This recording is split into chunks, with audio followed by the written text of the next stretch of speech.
नमस्कार मित्रों, स्वागत है आप सभी का पुनः एक बार संगम दक्ष एकेडमी के इस ऑनलाइन मंच पर। मित्रों, आखिरी कक्षा में हमने पढ़ा था यहाँ पर गुण स्वर संधि के संदर्भ में। आज हम स्वर संधि का ही अगला रूप पढ़ने जा रहे हैं, जिसे जाना जाता है वृद्धि स्वर संधि के नाम से। तो हम स्वर संधि के अंतर्गत आपकी जो दीर्घ स्वर संधि थी वो पढ़ चुके हैं, गुण स्वर संधि है वो पढ़ चुके हैं। इसके अलावा अगली हमारी जो आज कक्षा प्रारंभ हो रही है वो वृद्धि स्वर संधि को लेकर प्रारंभ हो रही है। सर्वप्रथम जानते हैं कि वृद्धि स्वर संधि किसे कहते हैं। मित्रों, जब दो भिन्न भिन्न जाति के स्वर आपस में मिलेंगे और वो मिलने के बाद वृद्धि स्वर बनाएंगे। वृद्धि स्वर अर्थात आप लोगों को जब वर्णमाला पढ़ाई गई थी तो उसके अंतर्गत बताया गया था कि जो आई और आऊ होते हैं, इन दोनों को ध्यान देना। हिंदी के अंतर्गत हम किसके श्रेणी में रखते हैं तो इन्हें वृद्धि स्वर कहा जाता है, या फिर हम संस्कृत मूल भाषा जो संस्कृत है उसकी बात करते हैं तो आई और आऊ, जिस तरह से ए और ओ को गुण स्वर कहा जाता है उसी तरह से आई और आऊ को वृद्धि स्वर कहा जाता है। तो जब भी ऐसी स्थिति होगी कि प्रथम शब्द के अंत वाला वर्ण और दूसरे शब्द के प्रारंभ वाला वर्ण दोनों आपस में मिलकर या तो आई की रचना कर रहे होंगे या फिर आऊ की रचना कर रहे होंगे, तो इसी स्थिति को हम क्या कहेंगे, तो इसी स्थिति को वृद्धि संधि कहा जाता है। क्योंकि जहां पर वृद्धि स्वर बनेंगे वहीं पर वृद्धि संधि होगी। आई बात समझ में। जैसा कि ऊपर देखो परिभाषा में इसके लिखा हुआ है, और परिभाषा क्या कहती है, परिभाषा कह रही है कि जब दो विजातीय अर्थात अलग अलग जाति के स्वर आपस में मिलकर या योग करके वृद्धि स्वरों की रचना करते हैं। वृद्धि स्वर अर्थात आई और आऊ की रचना करते हैं तो उसी को वृद्धि स्वर संधि कहा जाता है। सीधी सी बात है कि दो स्वरों के योग से जब विकार उत्पन्न होगा, वो विकार यदि आई तथा आऊ के रूप में होता है तो उसे वृद्धि स्वर संधि कहते हैं। जैसे कि हम यहाँ देख रहे हैं कि यदि अ या आ के साथ ए, आई, ओ, आऊ में से किसी भी एक स्वर का योग हो रहा होगा तो यहाँ पर जो विकार उत्पन्न होगा उसी को वृद्धि स्वर संधि कहा जाएगा। मित्रों, हम दीर्घ स्वर संधि के अंतर्गत अ आ के बाद अ आ को रख चुके हैं, और इसके अलावा गुण स्वर संधि के अंतर्गत हम अ आ के बाद छोटी ई, बड़ी ई, छोटा ऊ, बड़ा ऊ और री को रख चुके हैं। अब अ आ के बाद जो रखना बाकी रहा था वो ए, आई, ओ, आऊ, ये चारों के चारों जो संयुक्त स्वर है इनको अभी तक हमने अ आ के पीछे नहीं रखा है, या फिर हम कह सकते हैं कि अ आ के साथ इनका योग अभी तक नहीं करवाया है हमने। इस संधि के अंतर्गत अ आ के साथ इन चारों वर्णों का ही योग करवाने जा रहे हैं, और इनके योग करने से जो विकार, परिवर्तन या फिर बदलाव उत्पन्न होगा उसी को वृद्धि स्वर संधि कहा जाएगा। नियम पर आते हैं कि नियम क्या है इसका। तो पहला नियम तो है कि यदि अ या आ के साथ ए तथा आई का योग होता है तो जो विकार उत्पन्न होगा वो आई के रूप में होगा। यानी कि प्रथम शब्द के अंत में अ है और दूसरे शब्द के प्रारंभ में ए है तो आई बनेगा। प्रथम शब्द के अंत में अ है, दूसरे शब्द के प्रारंभ में आई है तो भी आई बनेगा। प्रथम शब्द के अंत में आ है, दूसरे के प्रारंभ में ए है तब भी आई बनेगा। और प्रथम शब्द के अंत में आ है, दूसरे के प्रारंभ में आई है तब भी ध्यान दीजिएगा आई ही बनेगा। और इसके लिए मैंने आप लोगों को जो संधि की आपकी प्रथम क्लास थी उसके अंतर्गत इसको विस्तृत रूप से जो है आपको बताया है कि किस तरह से हम देखते हैं कि इनको टुकड़ों में बांटा हुआ था कि अ के बाद यदि ए आएगा तो आई बनेगा। फिर देखेंगे अ के बाद यदि आई आएगा तब भी आई बनेगा। यदि आपका जो है आ के बाद ए आएगा तब भी आई बनेगा, और यदि आ के बाद आई आएगा तब भी आई ही बनेगा। तो कहने का तात्पर्य है कि पहले शब्द के अंत में अ या आ में से कोई एक हो, दूसरे शब्द के प्रारंभ में ए या आई में से कोई एक हो, तो नतीजा जो निकलेगा वो आई के रूप में निकलेगा।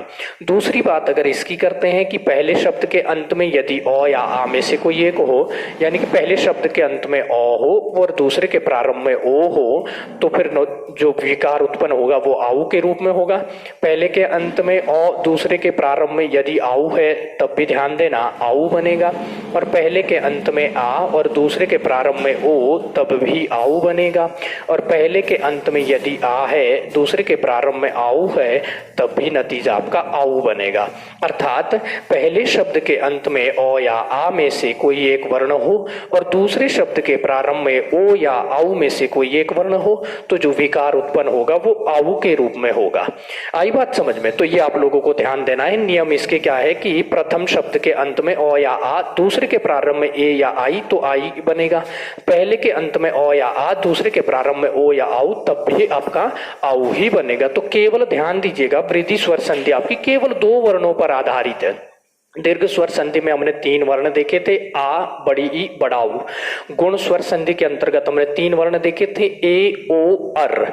लेकिन जो वृद्धि स्वर संधि है इसमें ध्यान देना, सबसे कम आपको उदाहरण देखने को मिलेंगे। और आज की जो क्लास है वो भी बहुत छोटी क्लास रहने वाली है, ज्यादा लंबी क्लास नहीं जाएगी पूर्व की भांति, ठीक है ना, क्योंकि 2 ही वर्णों पर आधारित यहाँ पर जो है संधि आपकी रहने वाली है। तो ये आप लोगों को बता दिया गया है कि दीर्घ आपकी जो वृद्धि संधि है वो किसे कहते हैं। अब आते हैं इसके उदाहरणों पर। उदाहरण में हम सबसे पहले जब बात करेंगे इसकी संधि को लेकर, तो सबसे पहले देखो मैंने रखा है कि जब पहले शब्द के अंत में कौन होगा, ओ होगा, और दूसरे शब्द के प्रारंभ में ए होगा, तो ओ और ए जब दोनों आपस में मिलेंगे तो आई बना रहे होंगे। तो यहां पर देखिएगा जरा, ये एक लिखा है, इस एक में क्या है, एक में ध्यान से अगर आप देख रहे होंगे तो कौ पूरा लिखा हुआ है। इसका अर्थ है कि कौ में कौन सी ध्वनि है, तो ओ की ध्वनि है। तो जैसे ही कौ में हल लगाया जाएगा तो इससे ओ अलग निकलेगा। एक जो दूसरा शब्द है, क्योंकि पहले वाले का तो हमें अंतिम वर्ण चाहिए था, लेकिन दूसरे वाले का तो हमें प्रथम चाहिए, तो प्रथम क्या है, इसमें ए होगा और लास्ट में जो है आपके पास कौ बच रहा है। तो जैसे ही हमने देखा कि भाई ओ के साथ ए का योग हो रहा है, तो हमने देखा कि जब भी ओ के साथ ए का योग होता है या फिर ओ या आ के साथ ए आई का योग होता है, तो यहाँ पर जो विकार होता है वो आई के रूप में होता है। इस प्रकार से यहाँ पर आई बनेगा। इधर हमारे पास क्या है, एक है, और ये एक हलंत है, ठीक है ना, क्योंकि इससे ओ अलग हो चुका है। ये दोनों स्वर मिलकर इस स्वर की रचना कर चुके हैं, तो यहाँ पर केवल आई आएगा। और जब इसका हम योग कर रहे होंगे तो आप देखते हैं एक, इस कौ में जब आई मिलेगा तो आई की मात्रा लग जाएगी। आप जानते हैं कि आई की 2 मात्राएं शीरो रेखा के ऊपर चली जाती है। किसी भी स्वर के पहले यदि कोई व्यंजन आधा है तो वो स्वर अपनी मात्रा दे देता है उस व्यंजन को। तो इस प्रकार से इस कौ को आई ने अपनी मात्रा दे दी और ये बन गया हमारे पास एक नया शब्द एक एक, ठीक है ना, एक एक, एक एक नहीं, एक एक, क्योंकि आई की मात्रा लगी है तो कै पढ़ा जाएगा। कौ के ऊपर आई की मात्रा है तो कै, अगर कौ के ऊपर ए की मात्रा होती तो के पढ़ा जाता, तो क्योंकि यहाँ पर आई की मात्रा है तो एक कैक पढ़ा जाएगा इसे, ठीक है ना। तो इसका अंतिम ओ और इसका प्रथम ए दोनों ने मिलकर आई बना दी। इस प्रकार से ये हमारा जो है यहाँ पर शब्द देखने को मिला। इसके बाद अगला हमारे पास जो शब्द आता है वो है हित धन एशी। हित का आप जानते हैं भलाई के लिए इसका प्रयोग किया जाता है, आवश्यकता के लिए भी इसका प्रयोग होता है। एशी होता है इच्छा जो रखने वाला व्यक्ति होता है, जैसे ऐषणा इच्छा होती है और एशी उसे कहा जाता है जो इच्छा रखता है अपने मन में, ठीक है ना। तो इसको जब हम देख रहे होंगे तो इसमें भी क्या हो रहा है, इस हित के तो में क्या है, ओ है, तो ओ को हम अलग करेंगे, और इस एशी में क्या है, तो ए है, तो ए को अलग करेंगे। ओ और ए दोनों आपस में मिलकर क्या बनाएंगे, आई बना रहे होंगे। और इस प्रकार से जब हित के बाद यहाँ पर आई बनी होगी, क्योंकि ये दोनों जो स्वर थे आपके ऊपर ये दोनों मिलकर आई के रूप में बदल चुके हैं, तो यहाँ पर हम देख रहे होंगे कि तो में जैसे ही आई मिलेगा तो ये जो है बन जाएगा क्या, हितैषी, अर्थात जो किसी का हित करने का या भला करने की इच्छा रखता है उसी को हम हितैषी कहते हैं। आई बात समझ में। इसके बाद जरा हम आगे बढ़ते हैं और आगे बात करते हैं इस पर, ठीक है ना। तो अगला जो हमारा रहेगा उदाहरण, वो उदाहरण क्या है, तो आप सभी को यहाँ पर जो है दिख रहा है कि वित्त है, वित्त, और वित्त में आधा तो है फिर पूरा तो है, तो पूरे तो को जैसे ही हल लगाएंगे, हल चिन्ह लगाएंगे तो ये ओ अलग निकल जाएगा।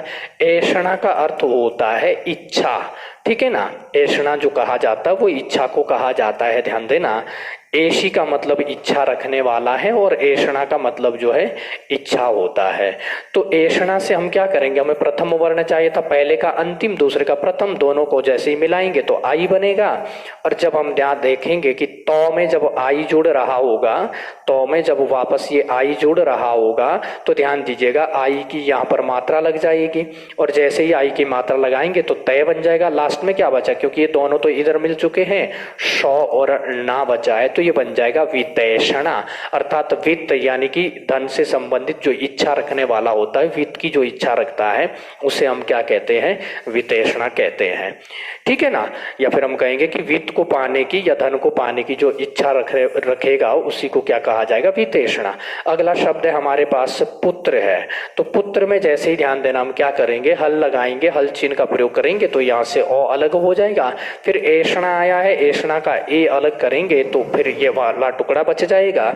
और जैसे ही इन दोनों के बीच में हम योग करवा रहे होंगे तो अ के बाद ए आने का मतलब है आई बनना। और जैसे ही देखेंगे कि इस पुत्र में हम वापस आई का प्रयोग कर रहे होंगे तो फिर ध्यान दीजिएगा इसके ऊपर क्या हो जाएगा, यहाँ आई की मात्रा लग जाएगी और ये बन जाएगा पुत्रेषणा।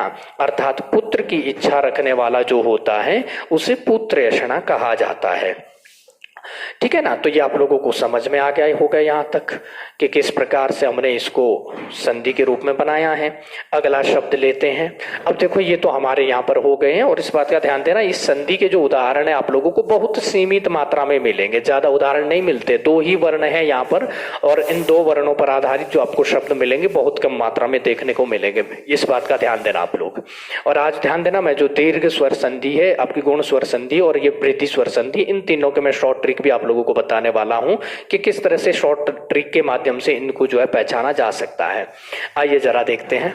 इसके बाद हम देखेंगे कि आपका जो है आ के बाद अगर ए आता है तो क्या होगा। प्रथम शब्द के अंत में आ है, दूसरे शब्द के प्रारंभ में ए है, और दोनों के योग से क्या बनेगा, आई बनेगा।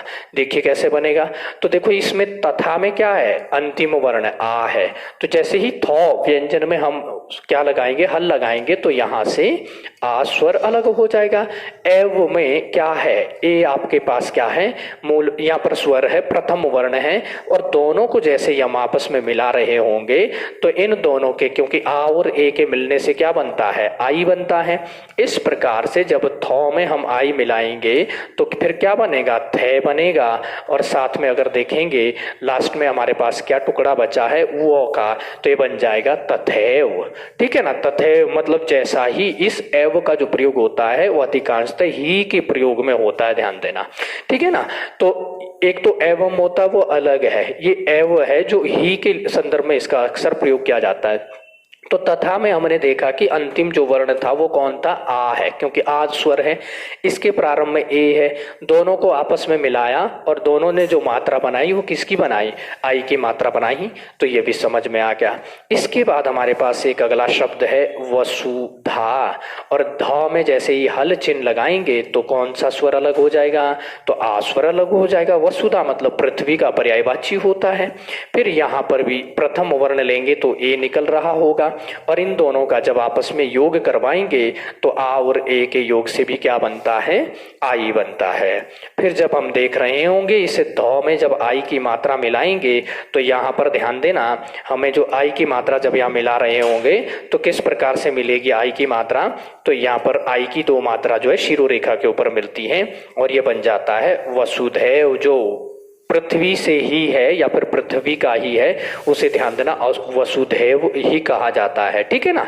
तो ध्यान देना वसुधा में अंतिम वर्ण आ था और एव में प्रथम वर्ण ए था।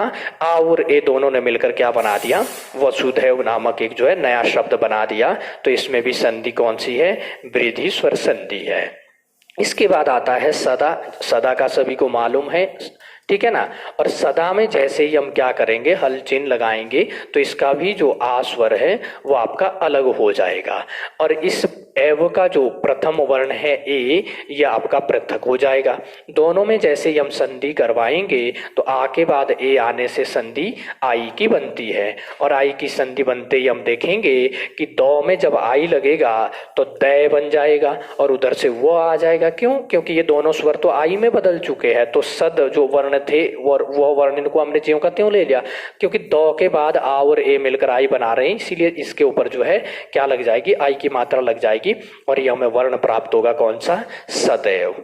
इसके बाद अगर हम बात करेंगे आगे, तो अगला जो हमारे पास रूप है वो है, ध्यान देना कि यदि प्रथम शब्द के अंत में अ हो और दूसरे के प्रारंभ में आई हो तो इनके योग करने से भी क्या बनेगा, आई ही बनेगा।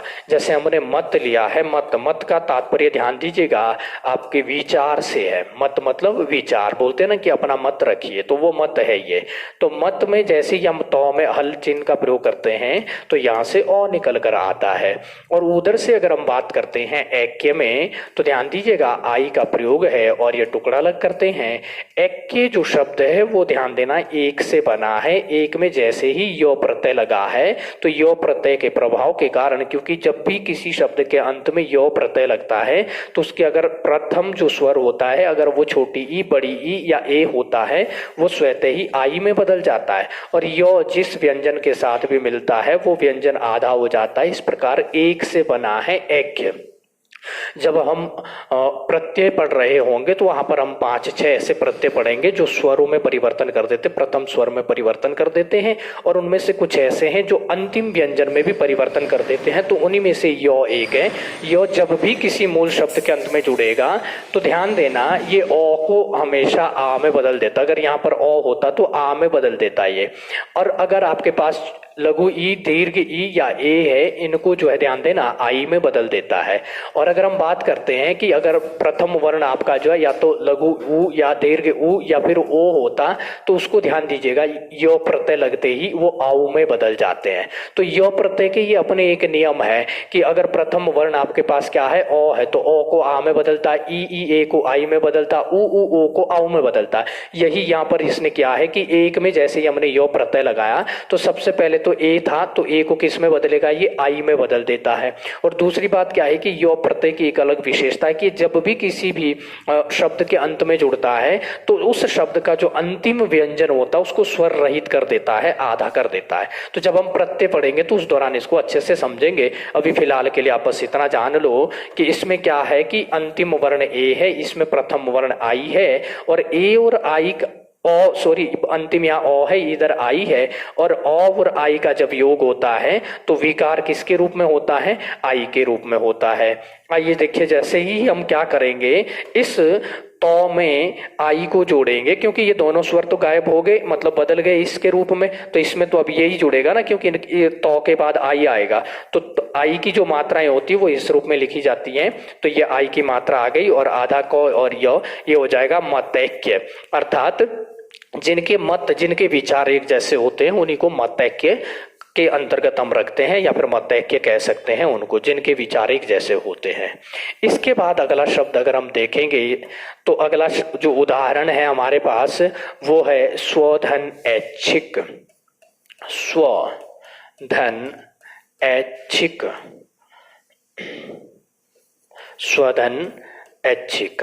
तो मित्रों यहाँ पर भी अगर देखेंगे कि इस स्व में वो में जैसे ही वो में हम जैसे ही क्या करेंगे, हल लगाएंगे, तो हल लगाते ही इसका क्या हो जाएगा, वो से ओ अलग निकल जाएगा। और इस ऐच्छिक में हमें प्रथम वर्ण अलग करना है, तो प्रथम वर्ण आई है, इसको अलग कर देंगे।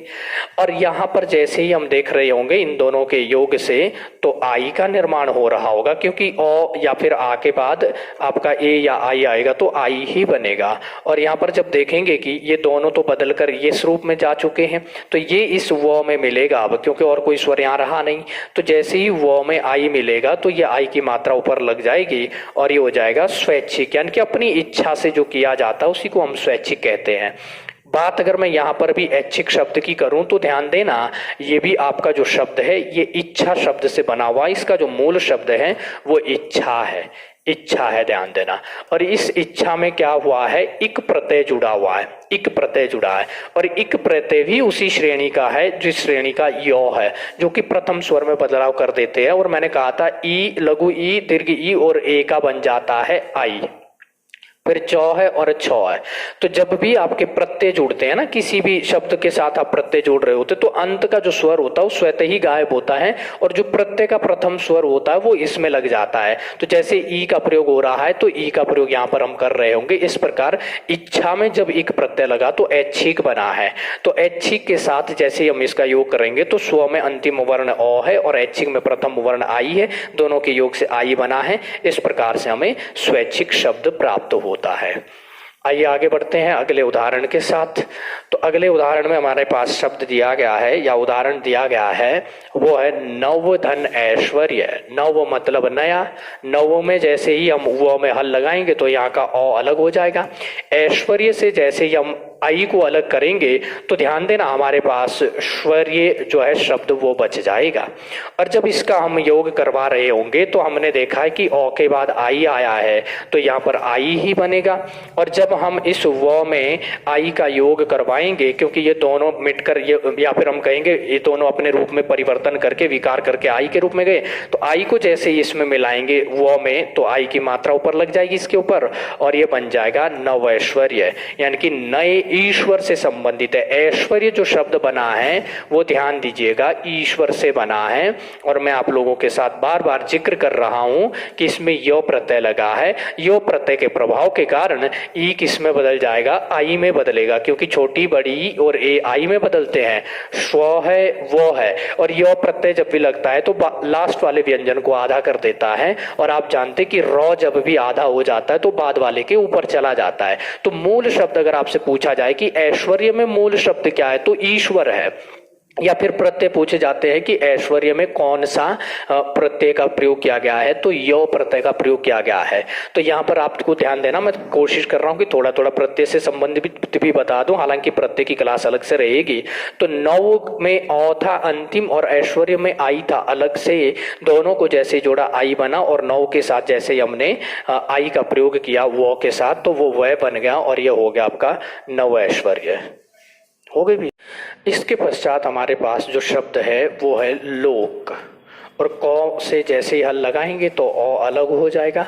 फिर यहाँ पर भी ध्यान देना ऐश्वर्य है, ठीक है ना, ऐश्वर्य हमारे पास दिया हुआ है। लोक मतलब संसार, या लोक का तात्पर्य जनता से भी होता है, संसार से भी होता है। इन दोनों में योग करवाएंगे तो क्या बनेगा, आई बनेगा। और जैसे ही हम कौ में आई का योग करेंगे तो कै बनेगा, क्योंकि ये दोनों इसमें बदल चुके हैं। लास्ट का हम जो टुकड़ा हमारे पास बचा हुआ था, इस टुकड़े को यहाँ पर रखेंगे और ये बन जाएगा क्या ऐश्वर्य, ठीक है ना। तो लोक ऐश्वर्य, लोक ऐश्वर्य। तो इसमें भी ऐश्वर्य जो बना वो ईश्वर से ही बना है। कैसे बना, मैं पिछले उदाहरण में आप लोगों को बता चुका हूं। तो इस प्रकार लोक धन ऐश्वर्य से जो शब्द बनेगा वो लोक ऐश्वर्य बनेगा, अर्थात लोक यानी कि संसार का जो ईश्वर है उसे लोक ऐश्वर्य, लोक वैश्वर्य कहा जाता है। अगले शब्द पर आते हैं। अगला उदाहरण क्या है, अगला है यदि प्रथम शब्द के अंत में आ हो, दूसरे के प्रारंभ में आई हो, तो भी ध्यान देना आई ही बनता है। जैसे महा में जैसे ही हो में हम हल लगाएंगे तो फिर ध्यान देना आ आपका जो वर्ण है वो अलग हो जाएगा। ऐश्वर्य से जैसे ही हम आई को अलग करेंगे तो ऐश्वर्य हमारे पास इधर बच जाएगा, और इन दोनों का जब भी योग होगा तो क्या बनेगा, तो आई ही बनेगा, ठीक है ना। और म है, हो में जैसे ही हम आई का योग करवाएंगे तो आई की मात्राएं ऊपर लग जाएगी और ये हो जाएगा महेश्वर्य, अर्थात महान है जो ईश्वर, या महान है जो ईश्वर का गुण, तो वो ऐश्वर्य बन जाए। क्योंकि ईश्वर तो ध्यान देना यहाँ पर एक संज्ञा है, परंतु मतलब एक आपकी जो है जातिवाचक संज्ञा है, परंतु जैसे इसमें यो का प्रयोग किया जाता तो ये भाववाचक संज्ञा बन जाती है। तो यो का प्रत्यय जैसे यो, ता, त्व, ये ऐसे प्रत्यय होते हैं जो कि भाववाचक संज्ञाओं का निर्माण करते हैं। तो ईश्वर का जो भाववाचक रूप है वो ऐश्वर्य बन जाता है, ध्यान देना। तो महेश्वर्य हो जाएगा यहाँ पर। इसके बाद अगर हम बात करेंगे तो हम थोड़ा आगे बढ़ते हैं और आगे इसके और उदाहरण लेते हैं। जैसे देखिएगा यहाँ पर क्या है, अब हमने क्या किया था, पिछले वाले जो हमारे उदाहरण थे उनमें हमने ओ आ के बाद ए आई को रखा और आई का निर्माण किया। अब यहाँ पर अगर हम देखेंगे तो यहाँ क्या हो रहा होगा, ओ आ के बाद ओ आउ आएगा और दोनों के योग से आउ बन रहा होगा। जैसे देखो यहाँ पर प्रथम शब्द के अंत में ओ है, दूसरे के प्रारंभ में ओ है और दोनों से मिलकर आउ बनेगा। देखो जैसे उदाहरण है परम, तो परम का मतलब होता है सबसे ऊपर जो सुपर होता है, ठीक है ना। परम में हल लगाते ही ओ अलग हो जाएगा। और फिर है ओजस्वी, ओजस्वी, ठीक है ना। और ओजस्वी में अगर हम देखेंगे तो यहाँ से परम को लेंगे और यहाँ ओ अलग हो गया है। दूसरे का हमें प्रथम वर्ण चाहिए तो ओ को अलग लेंगे और ये हो जाएगा, ठीक है। और दोनों मिलकर नियम के अनुसार, नियम कहता है कि ओ आ के बाद ओ आउ आएगा तो फिर इनके योग से क्या बनेगा, आउ बनेगा। ये दोनों आउ में बदल चुके हैं। अब देखो परम, मौ में जब आउ जुड़ेगा तो आउ की मात्रा में ऐसे ही लिखते हैं, तो मौ में आउ की मात्रा लग जाएगी और ये हो जाएगा परम ओजस्वी, परम ओजस्वी, ठीक है ना। परम ओजस्वी यानी कि बहुत ऊंची जो, या जिसे हम महत्वाकांक्षी भी कहते हैं, बहुत ऊंची जो इच्छाएं रखने वाला व्यक्ति होता है उसे हम परम ओजस्वी कहते हैं, ठीक है। या फिर जो बहुत ज्यादा विख्यात आदमी होता है वो भी परम ओजस्वी कहलाता है। इसके बाद अगर हम देखते हैं मंत्र, और मंत्र में जैसे ही हल चिन्ह का प्रयोग करेंगे तो ओ अलग हो जाएगा, त्रो के अंदर जो ओ था लास्ट में। और औषध, औषध से ओ अलग हो जाएगा। ध्यान देना, एक होता औषधि, औषधि में आउ आता है लेकिन औषध में ओ का प्रयोग होता है। इन दोनों का योग करेंगे, ओ के बाद ओ आया है तो आउ बन जाएगा। और त्रो में जैसे ही आउ लगाएंगे तो त्रो बन जाएगा और ये बन जाएगा मंत्रौषध, ठीक है ना। यानी कि ऐसा इलाज जो मंत्र के माध्यम से किया जा रहा है वो मंत्रौषध कहलाएगा, ठीक है। इसके बाद आगे बढ़ते हैं अगले उदाहरण की ओर। अगला उदाहरण है अधर। अधर का अर्थ होता है नीचे, ठीक है, नीचे या फिर निचला। रौ से जैसे ही हम हल लगाएंगे रौ में तो ओ अलग हो जाएगा और इसके बाद ओ आएगा और ये आपका स्थे रहेगा। अब ध्यान दो जरा, यहाँ पर थोड़ा सा आपको समझना पड़ेगा कि नियम के अनुसार तो ये क्या होना चाहिए था, आउ बनना चाहिए था। परंतु जब हम लिखते हैं इसको तो ये ध्यान देना, हमेशा आपका इस रूप में लिखा जाता है अधरोष्ट। कभी भी इसको हम ऐसे नहीं लिखेंगे, अगर ऐसे लिखा तो ये अशुद्ध माना जाएगा अधरोष्ट, जो कि संधि के अनुसार तो ऐसा होना चाहिए था। परंतु ध्यान दीजिएगा, इसका जो रूप है व्याकरणिक तौर से जो शुद्ध रूप है वो ये वाला है, ये इसका गलत रूप है। इसलिए इसको हम किस में रखते हैं, अपवाद के रूप में रखते हैं। इसी के अंतर्गत अगर मैं दूसरा रखूं, यहाँ पर जैसे मैंने लिखा दंत, और दंत के साथ अगर लिखा जाए ओष्ठ, तो इसका भी क्या है, अंतिम वर्ण ओ है, इसका प्रथम वर्ण आपका ओ है, तो क्या बनना चाहिए था, आउ बनना चाहिए था। और आउ अगर बनता है तो फिर दंतोष्ठ बनना चाहिए था, दंतोष्ठ, जो कि व्याकरणिक तौर से क्या हो जाता, अशुद्ध है। और यहाँ पर भी हम देखते हैं जब लिखते हैं तो हम दंतोष्ठ लिखते हैं, दंतोष्ठ। तो ये दोनों के दोनों ध्यान देना क्या रहेंगे, इसके अपवाद रहेंगे। आई बात समझ में, तो इसके अपवाद हैं। इनका जब तो हम संधि विच्छेद करेंगे तब तो ये अधर, यानी कि जिस तरह से यहाँ पर दिया हुआ है कि अगर संधि विच्छेद हम करेंगे तो वो तो अधर धन ओष्ठ और दंत धन ओष्ठ होगा। परंतु जब इसको हम मिला रहे होंगे तो फिर ये दंतोष्ठ ये वाला लिखा जाएगा, ये नहीं लिखा जाएगा, आउ वाला नहीं लिखा जाएगा। और इसको भी जब मिला रहे होंगे तो अधरोष्ठ, केवल ओ की मात्रा आएगी, आउ की मात्रा का प्रयोग नहीं किया जाएगा। इस बात को आपने ध्यान देना है। अधरोष्ठ कहा जाता, ध्यान देना, निचले वाला जो ओष्ठ होता है उससे कहा जाता अधर मतलब नीचे, ओष्ठ मतलब ओठ, यानी कि निचला जो ओष्ठ होता है उसे अधरोष्ठ कहा जाता है। तो ये दो आपके पास अब अपवाद यहाँ पर रहने वाले हैं कि ओ और आ के बाद क्या आ रहा है, तो ओ के बाद अगर आपका ओ आ रहा है तब भी आउ ना बनकर ओ ही बन रहा है, तो ये अपवाद के रूप में है। इसके बाद हम आगे बढ़ते हैं कि यदि पहले शब्द के अंत में ओ और दूसरे के प्रारंभ में आउ हो तब भी आउ बनेगा। वन में जैसे ही हम हल लगाएंगे, ध्यान देना, तो ओ अलग निकलेगा। औषधि में आउ जो लगा है इसको जैसे ही हम हट मतलब इससे अलग करेंगे तो इन दोनों के योग से क्या बनेगा, तो आऊ बन जाएगा। और आऊ के बनते ही वन में नौ में आऊ लगाएंगे तो नौ बनेगा और ये बन जाएगा वन औषधि, अर्थात ऐसी औषधि जो वन में या जंगल में प्राप्त होती है तो उन्हीं को वन औषधि कहा जाता है। इसके अलावा जैसे हम देखें, और इस बात का ध्यान देना, औषधि में औ का प्रयोग करेंगे और औषध में ओ का प्रयोग करेंगे। दूसरे में क्या है, परम है, परम में जैसे ही हल चिन्ह लगाएंगे औ अलग हो जाएगा और औदार्य जो है इसका औ अलग करेंगे और ये दार्य आपका अलग हो जाएगा। इन दोनों का जैसे ही हम योग करवाएंगे तो क्या बन रहा होगा, तो आप जानते कि इन दोनों के योग से तो केवल एक ही बन सकता है और वो कौन बनेगा, वो आऊ बनेगा। और इसको जब जोड़ेंगे मौ में, क्योंकि ये दोनों इसमें बदल चुके हैं, मौ में आऊ जोड़ेंगे तो मौ की मात्रा लग जाएगी और ये दार्य बनेगा परमोदार्य। और यहाँ पर मैं आप लोगों को फिर एक बात और बता दूं कि जो औदार्य शब्द है ये आपका उदार से बना है, मूल शब्द उदार है, इसमें यो लगा है।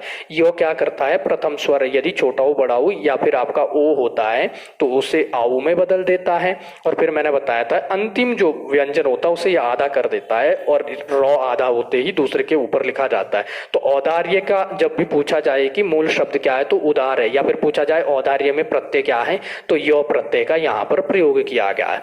प्रमोदार्य अर्थात जो बहुत ज्यादा उदार व्यक्ति है उसे हम कहते हैं परमोदार्य। फिर हमारे पास एक उपसर्ग आया है प्र और उसके बाद है हमारे पास शब्द क्या, औद्योगिक, औद्योगिक। तो ध्यान दीजिएगा यहाँ पर भी प्र में जो हम देखेंगे ये जो इसके साथ रॉ लगा हुआ है ये मूलतः प आधा है, रॉ पूरा है इसमें। तो रॉ को जैसे ही हम हलंत का प्रयोग करेंगे तो औ अलग निकलेगा और इस औद्योगिक से क्या हो जाएगा, आऊ आपका अलग निकल जाएगा और बाकी का जो आपका टुकड़ा है इसको हम अलग लिखेंगे। और ओ का क्योंकि योग हो रहा है तो ये आऊ बन जाएगा और इसके आऊ बनते ही जैसे हम देखेंगे तो प में क्या है आपका रॉ है, रॉ के साथ आऊ लग जाएगा तो प्रो बन जाएगा, प्रो, क्योंकि ये जो यहाँ पर आऊ का प्रयोग हो रहा है वो रॉ के साथ हो रहा है। ये दोनों इस रूप में बदल चुके थे, यहाँ से हम आधा दो लेंगे और यो लेंगे और गी हो जाएगा और क हो जाएगा, तो ये हो जाएगा प्रौद्योगिक, प्रौद्योगिक, ध्यान देना। और यहाँ पर भी अगर मैं बात करूँ आप लोगों को बता दूं कि ये जो औद्योगिक है ना, औद्योगिक शब्द है ये भी आपका उद्योग से बना है, उद्योग से, उद्योग। इसमें ध्यान देना मूलतः अगर हम बात करेंगे योग शब्द इसमें मूल है और इसके प्रारंभ में उद नाम का आपका जो है एक प्रत्यय उपसर्ग जुड़ा हुआ है। तो जैसे ही इसमें हम क्या करेंगे, इक प्रत्यय का प्रयोग करेंगे तो इक प्रत्यय के प्रयोग मतलब जो है प्रभाव के कारण जो प्रथम छोटा ऊ बड़ा ऊ या ओ होता है वो आपका आऊ में बदल जाता है और अंतिम जो स्वर होता है वो गायब हो जाता है जब भी किसी ऐसे प्रत्यय का आप योग कर रहे होंगे जिसमें प्रथम वर्ण स्वर होगा। तो इस प्रकार से उद्योग से बना हुआ है आपका क्या, उद्योग में इक प्रत्यय लगा है तब औद्योगिक बना है। तो इस प्रकार से यहाँ पर ये शब्द हमको देखने को मिले। आगे बढ़ते हैं, अगला उदाहरण लेते हैं और अगले उदाहरण में देखेंगे कि क्या हमारे पास है, तो वो है पूर्व धन औपनिवेशिक। तो पूर्व में अगर हम देखेंगे जैसे ही हलंत लगाएंगे तो इससे औ अलग हो जाएगा। औपनिवेशिक में भी अगर देखेंगे तो आऊ आपका अलग हो जाएगा, प नी वे और शिक ये आपका जो है अलग हो जाएगा। तो दोनों का अगर योग करेंगे तो यहाँ पर आऊ बन रहा होगा और इसी आऊ को जब हम इस व में मिला रहे होंगे तो आऊ की यहाँ पर मात्राएं लग रही होगी, ठीक है ना। तो आऊ की मात्राओं का यहाँ पर प्रयोग हो जाएगा। तो जैसे ही हम आऊ को इसके साथ मिला रहे होंगे, ठीक है ना, तो वो में आऊ मिलाएंगे तो आऊ की मात्रा लगेगी और ये ऊपर रॉ था इसको मैं ज्यों का त्यों लिख दिया और बाकी का जो था वो ज्यों का त्यों लिख दो। तो ये बन जाएगा पूर्व औपनिवेशिक, यानी कि औपनिवेशिक जो काल रहा था उससे पहले का जो समय है उसे पूर्व औपनिवेशिक कहा जाता है। इसमें भी ध्यान देंगे अगर तो इसमें उपनिवेश शब्द है, ध्यान देना। मूलतः तो इसमें जो है निवेश शब्द है, निवेश के पूर्व में आपके पास उप जो है यहाँ पर उपसर्ग लगा हुआ है। अब जैसे ही इसमें हम इक प्रत्यय का प्रयोग करते हैं तो जो छोटा ऊ बड़ा ऊ और ओ होते हैं वो आपके किस में बदल जाते हैं, आऊ में बदल जाते हैं। उप नी वे और शौ जो अंतिम स्वर होता है वो आपका गायब हो जाता है। अगर यहाँ से स्वर मिल रहा है तो इसी स्वर की आपकी मात्रा मिलेगी। तो मूल शब्द तो निवेश है, इसमें ध्यान देना। निवेश में क्या होगा, उप उपसर्ग लगा हुआ है। फिर जैसे ही अंत में हमने इक प्रत्यय जोड़ा तो इक प्रत्यय के प्रभाव के कारण ऊ आपका आऊ में बदल गया है। तो ये भी आपको ध्यान रखना है थोड़ा थोड़ा, बाकी जब हम प्रत्यय पढ़ेंगे तो जान लेंगे उस समय इसको अच्छे से। आइए अगले उदाहरण की ओर बढ़ते हैं।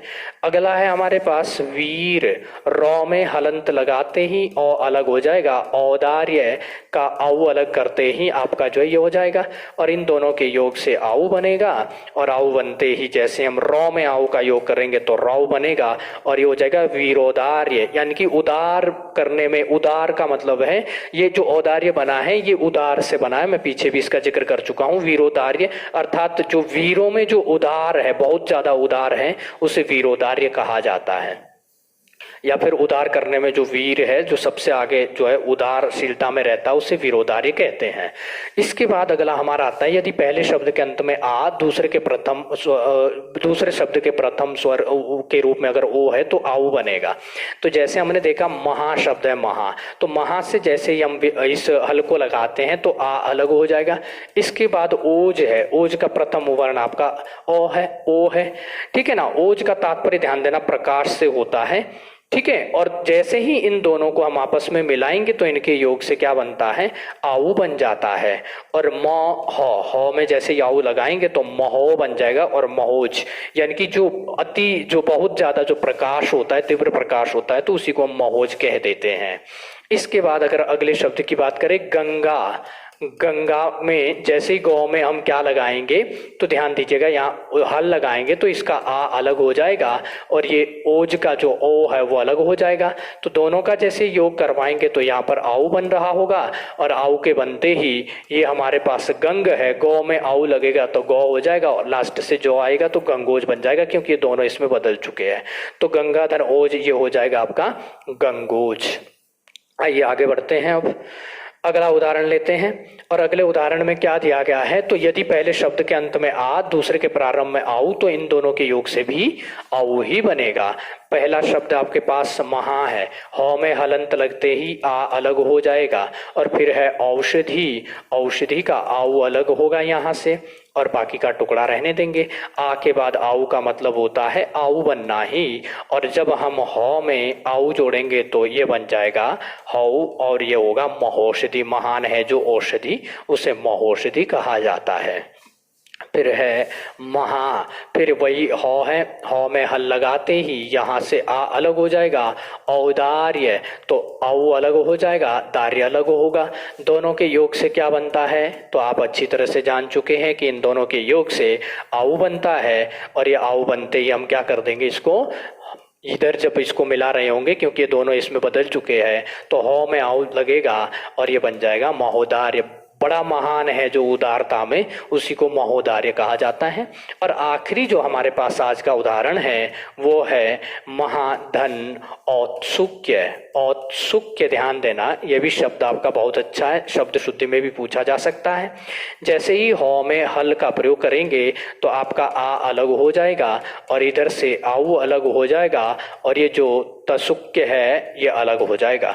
दोनों के योग से क्या होगा, आऊ बन जाएगा, और इस हौ में आऊ का प्रयोग करेंगे तो महो आ जाएगा, और लास्ट का जो टुकड़ा है इसको हम इसमें जोड़ेंगे तो ये हो जाएगा महोत्सुक्य। औत्सुक्य जो शब्द बना है ये उत्सुक से बना है, ध्यान देना, उत्सुक से बना है। मूल शब्द सुक है, उसमें उत आपका जो है प्रत्यय जुड़ा, उपसर्ग जुड़ा हुआ है।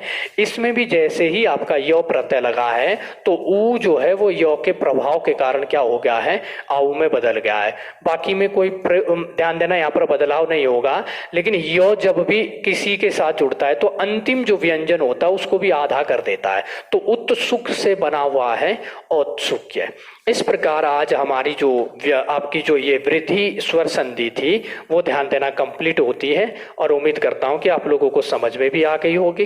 किसी भी प्रकार की आप लोगों को यदि समस्या होती है, कहीं पर भी कोई भी ऐसा उदाहरण आपको देखने को मिलता है कि जहां पर कोई ध्यान देना आपकी जो है मतलब समझ में ना आ रहा हो, आपसे संधि ना हो पा रही हो, वो शब्द आप लोग जो है कमेंट बॉक्स में रखिएगा। मैं बार बार बोल रहा हूं कि कहीं भी समस्या अगर आप लोगों को आती है, क्योंकि संधि इतना भी सरल विषय नहीं है, ये समझना थोड़ा टेढ़ी खीर रहता है, इसलिए जो भी आपको उदाहरण मिलते हैं वो आप उदाहरण कमेंट बॉक्स में रखिएगा, मैं आप लोगों को उसका जो है समाधान दूंगा, ठीक है ना। बाकी हम कल अगली क्लास में मिलेंगे मित्रों। कल की जो हमारी रहेगी क्लास वो हमारे जो यण संधि है, और सबसे खतरनाक जो संधि मानी जाती है, मतलब अगर हम बात करते हैं पूरी संधि में से, वो चाहे स्वर संधि हो, व्यंजन संधि हो, सभी में से सबसे ज्यादा उलझाने वाली संधि मानी जाती है। पर यकीन मानना कि जिस तरह से मैंने अभी तक आप लोगों को प्रयास किया है सरल भाषा में समझाने का, मैं यण संधि को भी उसी सहज भाषा में जो है समझाने का प्रयास करूंगा। और अंत में आप लोगों के लिए एक विचार यहाँ पर रखा गया है हमारी टेक्निकल टीम के द्वारा कि कोशिश हमेशा आखिरी सांस तक करनी चाहिए।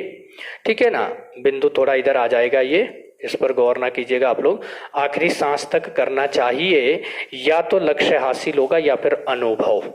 क्योंकि जिंदगी में ध्यान देना, आप कितना भी कुछ भी कर लो, अंत में तो आपका जो अनुभव होगा, जो आपका एक्सपीरियंस होगा, वही काम आएगा। तो कोशिश आप करते रहिए, या तो आपको कामयाबी मिलेगी।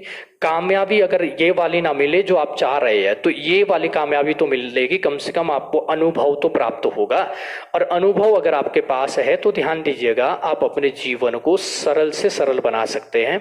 ठीक है ना, तो आप लोग जो है जुड़े रहिए इसी तरह से जो है संगम दक्ष इस परिवार के साथ। और आगे ध्यान देना, मैं अंत में ये कहूंगा कि कल से, आज से मतलब हमारा जो है ये और एक जो है पुलिस का नया बैच, ऑफलाइन बैच प्रारंभ हो चुका है। और उस बैच में जो अभी नए जो लोग आ रखे हैं, जिन्होंने अभी तक कोचिंग नहीं की है, या फिर कोई लोग ऐसे भी है जो स्पीड में अपना कोर्स कंप्लीट करना चाहते हैं, पिछली क्लास में भी मैं आप लोगों को बता चुका हूं कि ये डिजिटली माध्यम से आप लोगों को कोर्स करवाया जाएगा। इसमें आपको लेखन कार्य से राहत मिलेगी, केवल आप लोगों को सुनना है, कक्षा के अंतर्गत बैठकर आप लोगों को समझना है। जो चीज समझाई जाएगी वो यहाँ पर डिजिटल बोर्ड में सामने आ रही होगी, और क्लास के बाद आप लोगों को प्रिंटेड नोट्स जो है दिए जाएंगे। आपको लिखना कुछ नहीं है, बड़ी स्पीड से यहाँ पर जो है आप लोगों का सिलेबस कंप्लीट होने जा रहा है। तो जितने भी आप लोगों के साथ कोई है, आप लोगों के भाई बहन जो ध्यान देना कम समय में अधिक से अधिक सिलेबस को कवर करना चाहते हैं, उन्हें जरूर कहें कि एक बार संगम दक्ष एकेडमी में आए। 2-4 दिन का आप लोगों का डेमो रखा हुआ है। आप लोगों को यदि लगता है कि हाँ हमारा भविष्य यहाँ से जो है बन सकता है, तो फिर आप लोग हमारे साथ बने रह सकते हैं और जुड़े रहिए हमारे इस मंच के साथ। इसी के साथ धन्यवाद, मिलते हैं अगली क्लास में।